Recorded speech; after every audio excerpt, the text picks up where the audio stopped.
Welcome to Unashamed Life.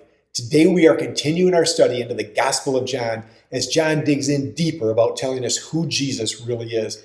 Today we will take a look at the healing of a man and the problem with some religions, with our focus being on chapter 5, verses 1 through 15. Let's get started.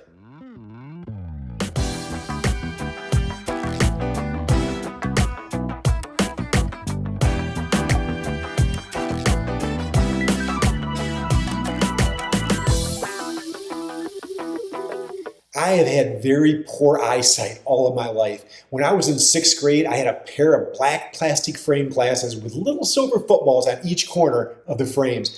My lenses were so thick they looked like the bottom of a Coke bottle, but my mom said, "They look great." Well, you be the judge, because back then I did not know any better. Over the years, I have tried to get my vision corrected with various procedures. I had RK surgery, and then 2 times I've had LASIK surgery. And as a result, I did not wear glasses for maybe up to about a year. But unfortunately, I ended up back in glasses. This time, my wife picked out my frames. Again, you be the judge. I think people are just messing with me. Well, today we're going to look at a man who was disabled for 38 years. Can you imagine 38 years of not being able to walk? And of course, that includes the comfort of today's modern equipment to help you get around. Back then, he would have been dependent on others to move him around. And most likely, every morning, this man would have had to have been physically carried to the pool at Bethesda. The Bible says, "In these lay a multitude of invalids, blind, lame, and paralyzed." And why were they there? They were there hoping for a miracle. They believed that when the water was stirred, the first person in the pool would be healed. So imagine, day after day, month after month, year after year, this man went to the pool but was never healed. But then one day, things were different. Jesus enters the area, and as he walks through the crowd of the people around the pool, his eyes focus on one man, the man who had been disabled for 38 years. The Bible says when Jesus saw him lying there and knew that he had already been there for a long time, he said to him, "Do you want to be healed?" I would think this man would be extremely excited about getting healed. I know if someone told me they could fix my eyes, I would go crazy. As a matter of fact, recently I did go crazy. The doctor told me I have cataracts and they can replace the lens in my eyes and I should not need glasses anymore. I did go crazy. I was extremely excited about the possibility of not needing glasses anymore. So can you imagine if it was getting your legs fixed and you would be able to walk again on your own? So when Jesus asked him, "Do you want to be healed?" it seems like a strange question because of course he would want to be healed, right? Well, maybe not. Instead of shouting, "Yes, I want to be healed," the man began to give a list of excuses on why he had not been healed. The Bible says, "Sir, I have no one to put me into the pool when the water is stirred, and while I am going, another steps in front of me." In other words, he is saying, "It is not my fault. Nobody will help me." But Jesus was not interested in his excuses. He was offering him a chance to be healed.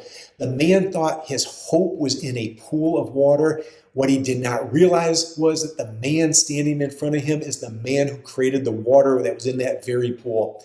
Remember, the Bible says through him, through who? Jesus, all things were made. Without him, nothing was made that has been made. So then Jesus just spoke words and healed the man. There was no fancy ceremony, just the powerful words of Jesus Christ. He looked at the man and said, "Get up, pick up your mat and walk." At once the man was cured. He picked up his mat and walked. I want to close this video by looking at 2 different reactions to the healing. First, the man who was healed, interestingly enough, he showed no gratitude for being healed. Plus, the next time Jesus sees him, the Bible says later, Jesus found him at the temple and said to him, "See, you are well again. Stop sinning or something worse may happen to you." It certainly appears as though this man's previous lifestyle had something to do with his current condition. And it also appears that he never repented of his sins, or at least the Bible does not say he did. Do you remember in our last video, the royal official who had a very sick child begged Jesus to heal him, and he did. Well, at the end of that story, the Bible says the royal official and his whole household believed. We do not get that type of statement from this man at the Pool of Bethesda. It simply says he picked up his mat and walked. The other sad part of this story is with the religious leaders. Instead of celebrating the miracle, they condemned the man for carrying his mat on the Sabbath. The Bible says the day on which this took place was a Sabbath. So the Jewish leaders said to the man who had been healed, "It's the Sabbath. The law forbids you from carrying your mat." The religious leaders were so focused on their traditions that they completely missed the power of God at work before their very eyes. The Gospel of Mark recorded a response Jesus said to the Pharisees about their traditions. It says, he, Jesus, replied, "Isaiah was right when he prophesied about you hypocrites. As it is written, these people honor me with their lips, but their hearts are far from me. They worship me in vain. Their teachings are merely human rules." You have let go of the commands of God and are holding on to human traditions. Here's the big difference. Religion can create rules and tell you what to do, but only Jesus can transform your life. Many people today are sitting by their own Pool of Bethesda. They are waiting for the perfect circumstances or the right opportunity, or maybe even someone else to solve their problem. But the answer is not in a pool. The answer is in Jesus Christ. And Jesus is saying the same thing to us today. Get up. Stop lying around and doing nothing for his kingdom.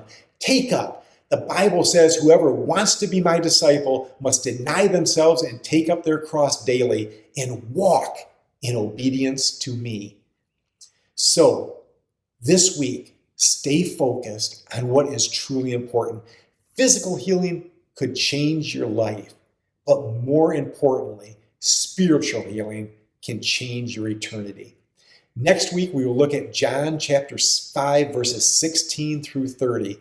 But until next time, be strong and courageous in this world and go live an unashamed life for him.